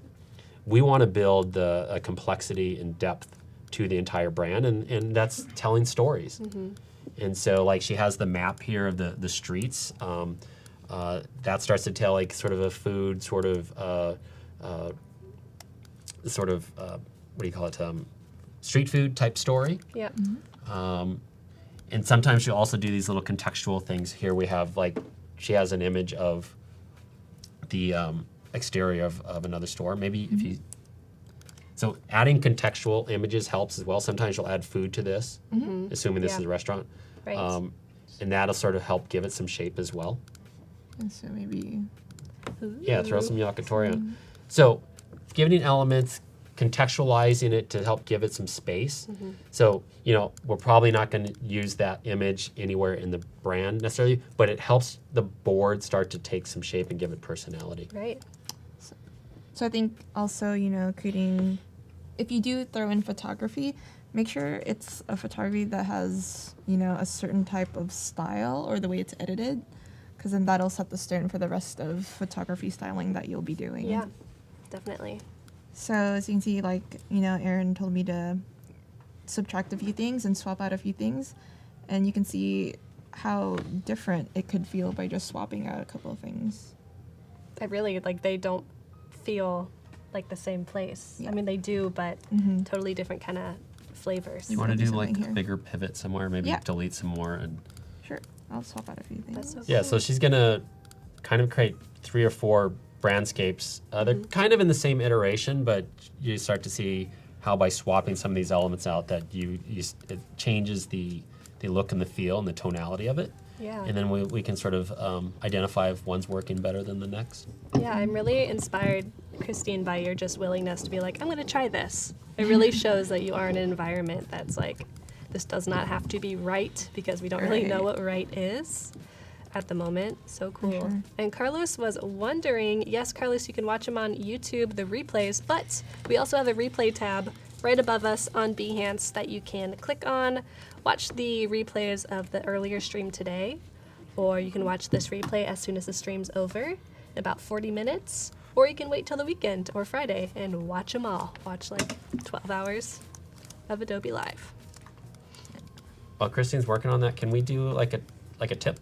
Oh, yes. Like Let's do some it. sort of design tip? Might be fun. Cool. Okay, so I have a bunch. So over the next few days, I'm gonna share different tips from various designers at Farm Design. Cool. It's you. Yeah, so apparently this is what I look like in illustration form. I'm assuming you did Right. not make that. I didn't do that. One of our designers did that, but so my tip is, well, I get a lot when we have a lot of students come to our office for like studio tours, and we get, I like to field a lot of questions.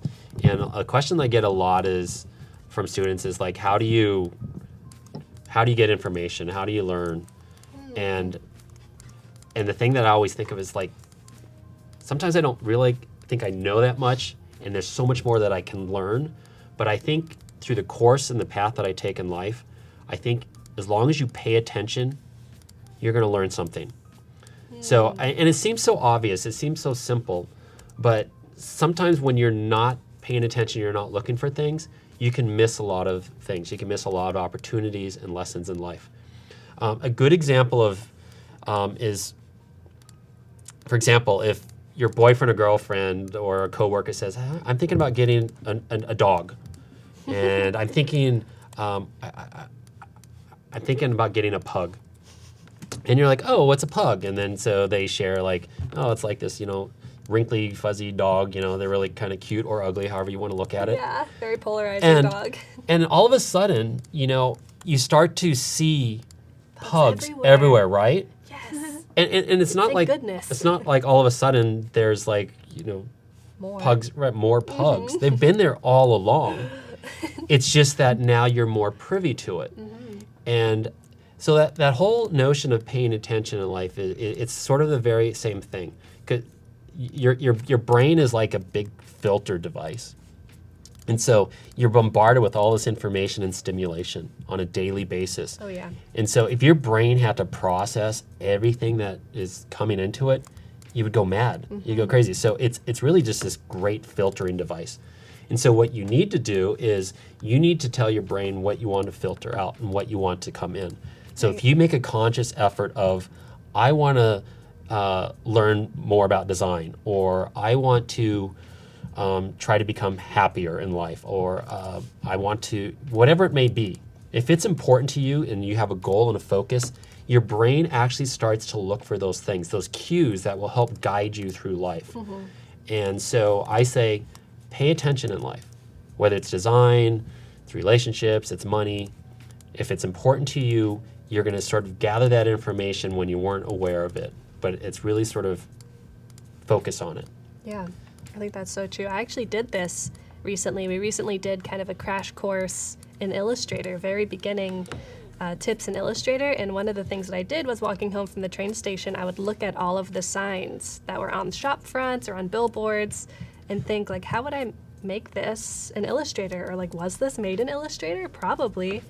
And I was just, my mind was blown by how much signage there is and how much graphic design that surrounds us. Yeah, when you start looking for those things, like I love looking at street signs, right? Is it hand painted, the fonts, and like is it distressed and rustic? How they do that. Right. Is it dimensional? Does it have relief? And so if you're really passionate about signs, then you start looking for those things and you start dissecting, like, why do I like that sign? Why do I not like that sign? Right. Those things are really help sort of build that visual vocabulary, and then once you're designing something, then you're going to start to acclimate or bring in a lot of those things that you've learned sort of through osmosis, whether you know it or not. Oh, yeah. Yeah. We're really incredible, strange creatures. And before hopping back to Christine's work, we do have just 2 more minutes left on the timer to get the challenge submissions in. And if your render isn't done or you haven't uploaded yet, no worries. We have 2 more streams today. You have until 5 p.m. Pacific time to get those challenge submissions in. So there we go. Cool. I love this. It's so different than the other 2, which should be obvious.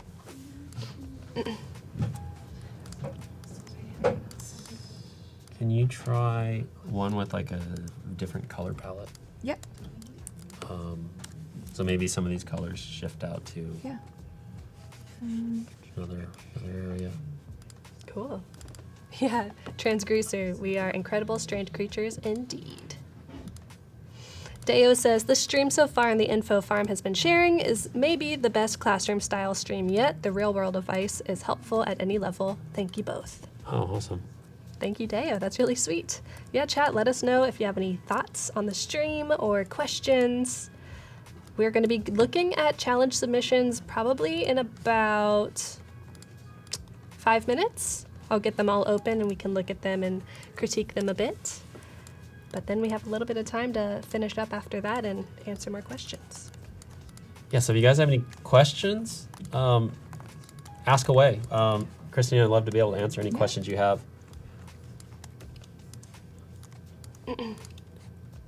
Thoughtfulness and mindset lessons help me so much. Yeah, and you were saying earlier, Erin, that mindset is really important to you, not only with your work, but just with your life. What does that mean? How's your life better when you're mindful of your mindset? I'm a late bloomer. I'm in my 40s, and it takes me a while to learn things. So Stubborn. right? I was very stubborn, and maybe still a little stubborn. But when I was a solopreneur working out of my home office, I thought I knew everything. I thought I was getting my own clients. Yeah, and, you're the bomb. right? It's like, oh, my designs are the best. I do the best logos. It's like, and very little did I know. It's like I wasn't very good at all, right? And so I didn't have a lot of mindset. I was focused on trying to make money, trying to, dress a certain way, have a nice car, and it's like, but I didn't have a lot of happiness. I wasn't really successful in big picture life things like relationships and business. And so I had to reevaluate why am I here? And so I started to learn, and I started to read about like what it is to be happy. And a big part of it is like how you sort of view life, how do you look through that lens, and how does it impact you? And what I started to learn is like my business and in my life that I needed to focus on things that are fulfilling and not about those little things that are sort of like instant gratification things. Yeah. And that's a big mindset for me, is looking at long-term goals, trying to do things that are fulfilling in life that not only help me, but help everyone around me. And so when I started to think like that, and I started to do Farm 2.0 and start working with fantastic designers like Christine and everyone in my office, it really shifted like who I was as a person, and started focusing not about money or focusing about immaterial things, and started focusing on building something greater than yourself with individuals that are like-minded and want to do the same thing. And so we all just are constantly trying to build each other up. And so that mindset, when you have that mindset where you realize you don't know everything and you're okay with that, and then you always want to be like this sponge and learn as well as share, is really when things started to change and the business itself really started to grow. And so, of course, the money side of the business is important because it's important to pay the rent and salaries and everything. Right. But we really focus on doing good work to sort of beget the next project. And we focus on constantly trying to grow and empower each other. And that also lets the business grow. Right. Ultimately, the money's going to come. But we don't focus on the money. It's not important. That will come on things that are important to you and things that you're building on a long term. So that's really when I started to see results based on how I shifted the way I thought. Right. And so then I really got into like, how can I think differently in other aspects? And then I learn it and I share it. And then I see through examples of how my staff and how they live their life, and I'm super inspired by them. And so I want to like learn from even like meeting you today and like learning like who you are and what makes you tick, and sort of empathize with your life path. Right. I can learn a lot from that. And so that's a mindset thing, as opposed to, hey, I'm a great designer, I want to make a lot of money. It's like, if you really enjoy what you do, you're going to be successful. I think so too. Don't make that the focus. Yeah. Success means different things to different people. This is different. Yeah. A little different. So Yeah. I kind of had like, I think when you grab inspiration, it's kind of like, learning how to dissect that artwork, what you like about it, and then translating it. So not copying, translating it, and understanding why it works and why it doesn't work. Section of that Yeah. code on there. That's pretty cool. Yeah, I like Awesome. these overlapping things.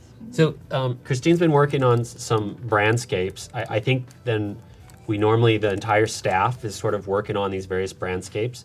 Then we critique them, and then we normally do like, we dial them in a little bit more. And then we jump to the next section, is then we start to apply a lot of what we learned to touch points, Cool. which I think maybe we can start transitioning to. There's a lot of really cool stuff here.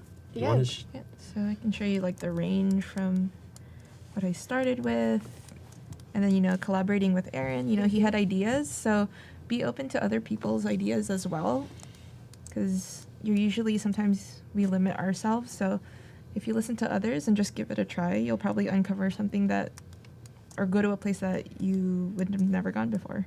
Totally.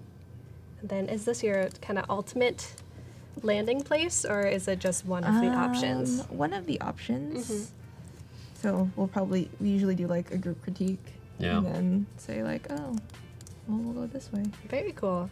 Awesome. And then before kind of transitioning into touch points, maybe we can look at the challenge submissions. Yeah. Yeah. And while we're talking about touch points, I'll kind of curate down the list and you'll pick a winner at the end of the stream. Cool. Let's do it real quick. All right. So if you're new to the stream, the challenge today was to use Adobe Dimension and mock up a logo that you create for a sustainable water bottle company for Earth Day. Let's make every day Earth Day. I know it's already I wonder if we passed. bring those So I have some awesome submissions. If you didn't get your submission in yet, you have 2 more streams to do so. Yeah. And so this is the first submission of this stream. Maybe we can look at them Yeah. real quickly. So they used Adobe Dimension, which is really cool. Exported their renders. This is by Aline. And it looks like some sort of maybe like charcoal water. Yeah. Really nice. So these viewers, they're designing the logos. They're using Adobe Dimension to apply them. Yes, so it's Okay. cross-platform or cross-application, I guess you'd say. We provided an Illustrator template that had something like this. So a lot of them are kind of based off of the similar logos. So maybe we can just look through them quickly, and then I'll curate down kind of some top choices, and we can talk about those more in depth. This is by Alexander. Wow. Yeah, a lot of people have this kind of black water or charcoal water. Oh, they added some type and stuff in the background Little too. splash. Wonder Woman Earth Day. Nice. Nice job, Alexander. This is by Tyrone. Cute. Almost looks like a little lunch. Water bottle. Earth Day special water bottles. Even with a little bag. Nice details, Tyrone. Yeah. It's by Michael. Go outside. Even comes in a cardboard It's a little container. ad. It is. Mhm. A like, little banner ad on Facebook. Become an Earth Warrior. Brand voice. How long are they normally designing these? How much time do you think they're You- spending on these? They have an hour and a half. Oh, really? Okay, awesome. Yeah, so not long at all. And especially since this has to render, it's probably a lot shorter Mm-hmm. than that. This is by Dustin, Earthmade. Oh, so he didn't even use the template. He made his own logo, which is very cool. Mm-hmm. Bottled at the source. It's changing the liquid color as well. Mm-hmm. And you can change the cap colors as well. Oh, yeah. You can control all of that. Not only the color, but the material. These could be wooden caps. Very nice. If you haven't tried Dimension, but you have a CC subscription, go ahead and try and download it if you'd like to play. We'll be touching on it tomorrow and the next day. Super easy. This is by Massimiliano. This looks like a Whoa. custom Yeah. 3D model. Very cool. Earth Day. Be careful. Be full of care. Nice job. This is by Jean. Earth Day. Nice. International. So in this, you can add different backgrounds. You can import your own images and Yes. textures and logos to Nice. the surfaces. And especially if the image has some sort of plane, like a table or a chair to place something on, Dimension will kind of read the space and set it on the plane, which is very, like And here. so it reads like lighting. Mhm. Liquid Earth, Glacier Water. Nice. Pure Great H2O. selection of colors as well. They're balancing out colors and depth of field. That's Yeah. pretty cool. Harsh Shadow. Good job, Sylvia. This is by Ben. Cool textural pattern in the background. Kind of like a metallic surface. Mm-hmm. Nice. This is by Matt. There's so many submissions this stream. I am surprised. Yeah. Great job. That's cool. Mm-hmm. Custom logo right here. Pure water. This is by Valter. Nice little water splash. Oh, cool. And you can also affect the surface material, the reflectiveness, surface materials. Yeah. Because this looks like it has a lot of high gloss. And, Yeah. Very glossy. Mm-hmm. Nice. Very cool. The lighting is pretty realistic too. And this is by Paul. Cool, it's just a tap. Always drink tap water. Love it. I love tap water personally. It's great. The texture, I mean, the shadows and the self-shadowing. It's- Yes, so as you can see in Dimension, there's tons of different lighting kits. You can also download lighting from exterior sources. You can download new models. It's by Patrick, Earth Day, Every Day. This is an awesome logo. Yeah. Clean Water Initiative. Just on a simple bottle, but the logo kind of speaks for itself. This is by Nathan. Cool. Splashing into the water. Nathan, I thought you said that your submission wasn't going to make it. Glad you did. He did a creative sprint. and Yeah, then he really did. Put his mind to it. This is nice. You can even see the reflection Oh, of this wow. background through here. It's Refraction. translucent. Super cool. Adobe Dimension, why are you so cool? Whoa. Yeah. Oh, Life rain. your audience is killing That it. one's like Yeah. really epic. These are great. Trying to impress you. It's dramatic. Yeah, nice job, Jonathan. So I'll go ahead and curate down this list a little bit, and we can maybe pick from a top 3 or a top 5. So great job on all of this work. We have probably like 5 or 7 more minutes to actually work, so Yeah. feel free to jump back into whatever you'd like while I curate these Where down. should I go? Boss man, help me. Yeah, so so Christina spent maybe half an hour Yeah. on sort of some various mood boards. And so this is sort of like one sort of area with a slight iteration on it. So normally she would sort of shut this down and go into another mood board and start from scratch and build something. So because we're limited for time, we'll kind of look at what we have here. We're going to select one, what we can refine a little bit, and then we're going to start building out the various artifacts, start adding more sort of brand voice, actual words, taglines, and start to give this brand some shape. Make it bigger.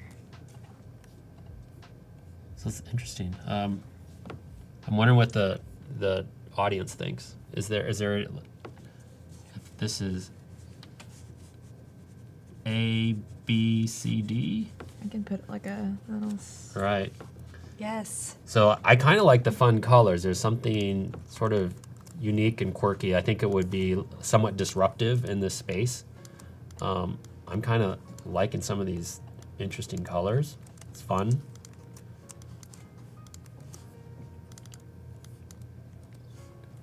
So some D. A lot of people are liking D. So that's the darker one.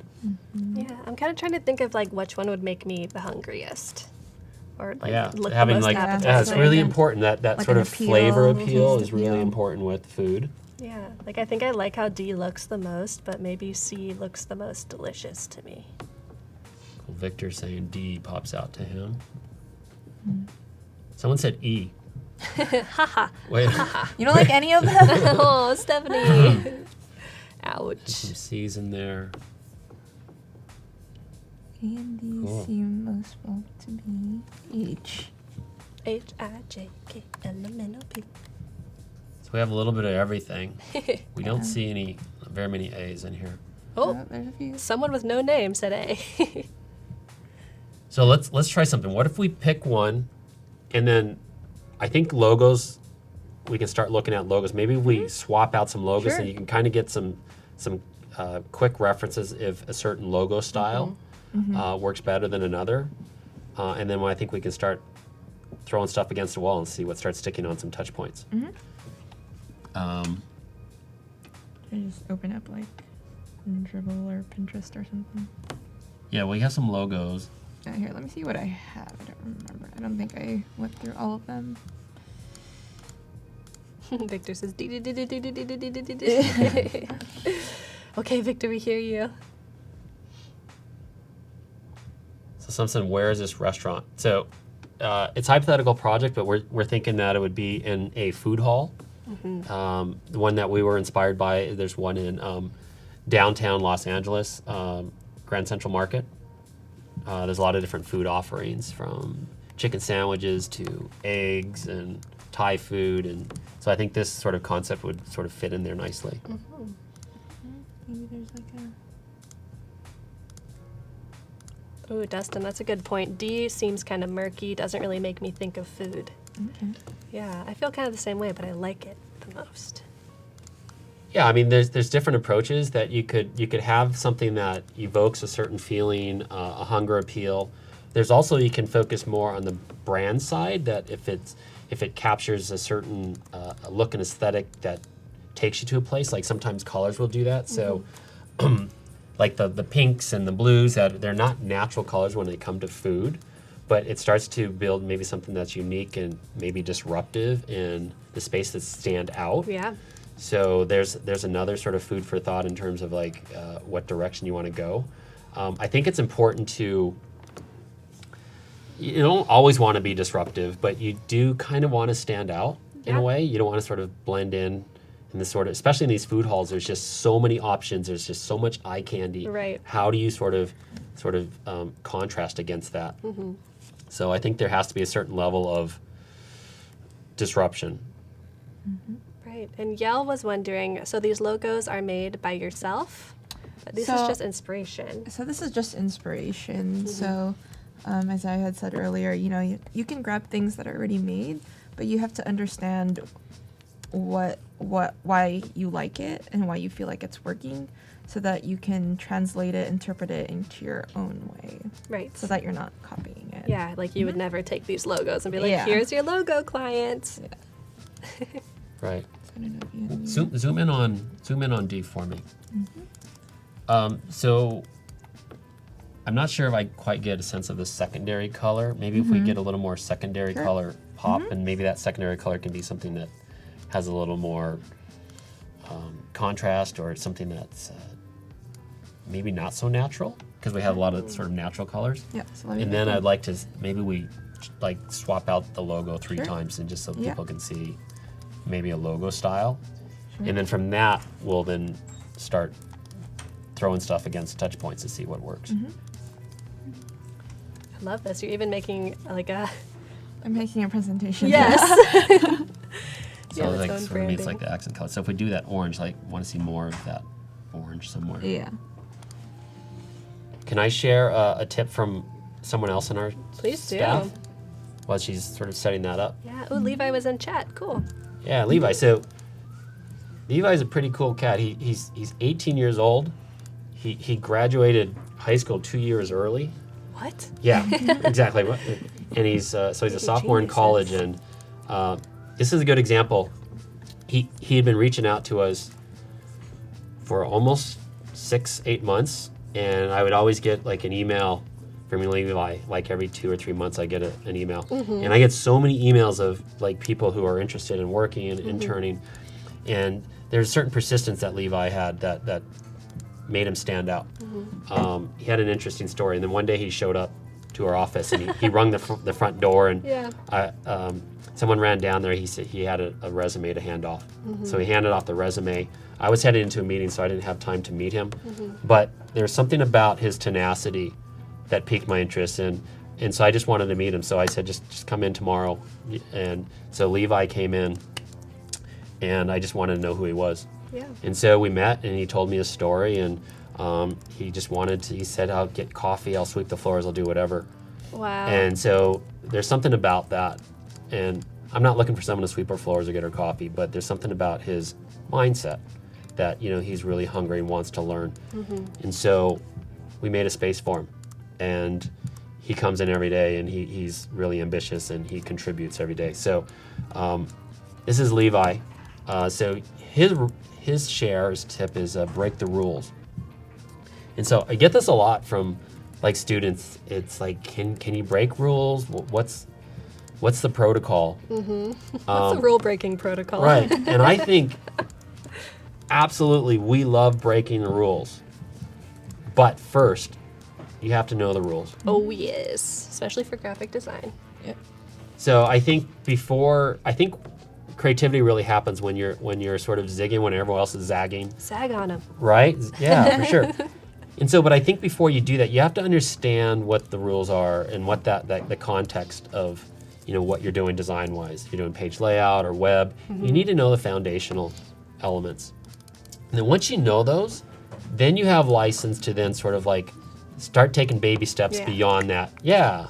Throw your Right? bows. a little Right? bit. And creating like these serendipitous moments and feeling comfortable doing something that is uncomfortable. You can break those rules.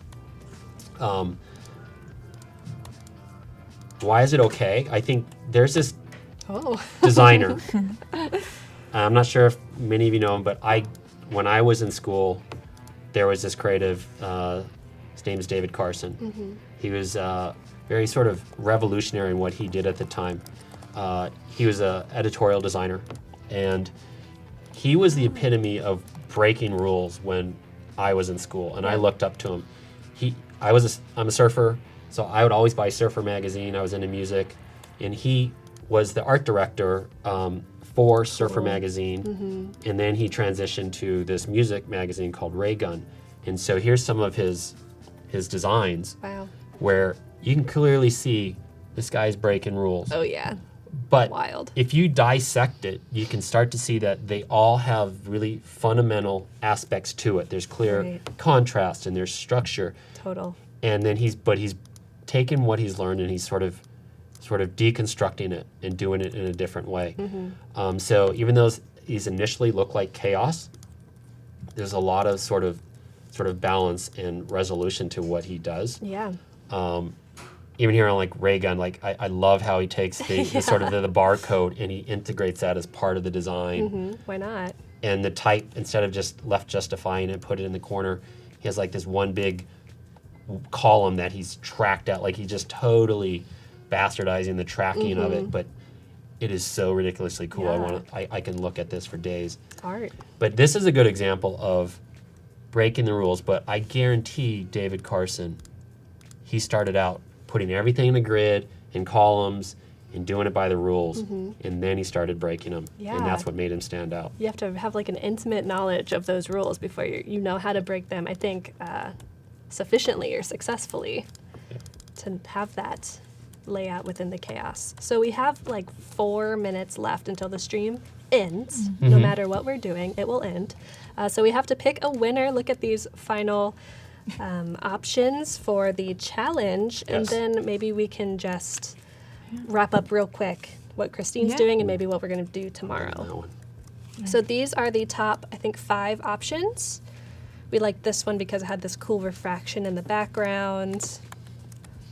This one was almost like an ad already, Yeah. which is strong. It's got some voice yeah, to it. that's cool. Yep. This one had the nice composition of color, cohesion. This one had the nice illustrated logo. And this one fits well, I think, within the scene, and we didn't see it in the first round. wow. We didn't- that would be nice. It even seems like it has like condensation. Oh, they're on the all inside. demonstrating so many different Yeah. aspects of what this dimension can do. Yeah. The translucency. Oh my gosh, this is a tough one. Yeah, do you have any favorites that stick out to you initially? I think I do. All right, what about you, Christine? I liked. Okay, so I liked the previous one before this. I thought there was like a lot of good colors. Mm-hmm. The first one had. I mean, I liked that he had brand voice. This one Mhm. or this I one? like this one. Mm-hmm. But the last one that you showed was pretty impressive. It looks like it was like shot there. Yeah, right. Yeah. Okay, Aaron, what do you Yeah, that was think? my favorite. I think they all have merit for different reasons. I think the one that sort of stood out to me was the third one, I believe. That one. Cool. I think it has. I like the depth that it has.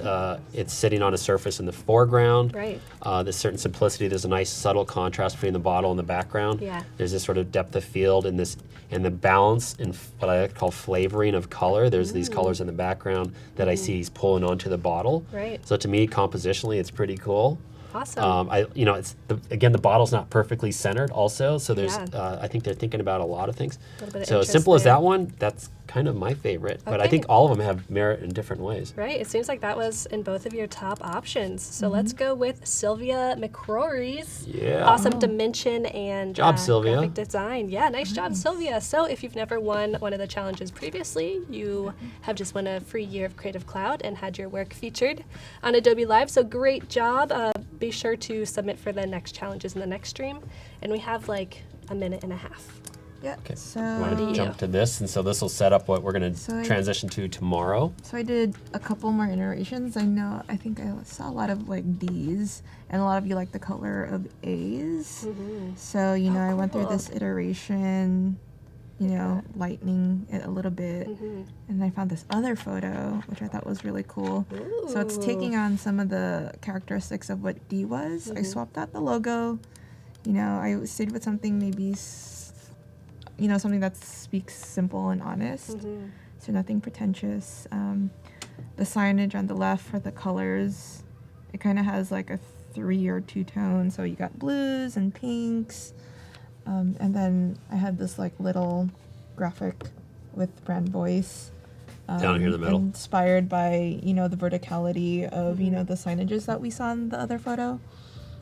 I just put Japan to LA, Yaki your way. Yeah. So we're starting to Something get a like lot of simple. sort of robust elements we can use, artifacts that we can use tomorrow. We have a logo, style. We're not going to use this logo. We're going to craft something tonight Sweet. or maybe tomorrow. So we'll have like a distinctive Walki Talki logo.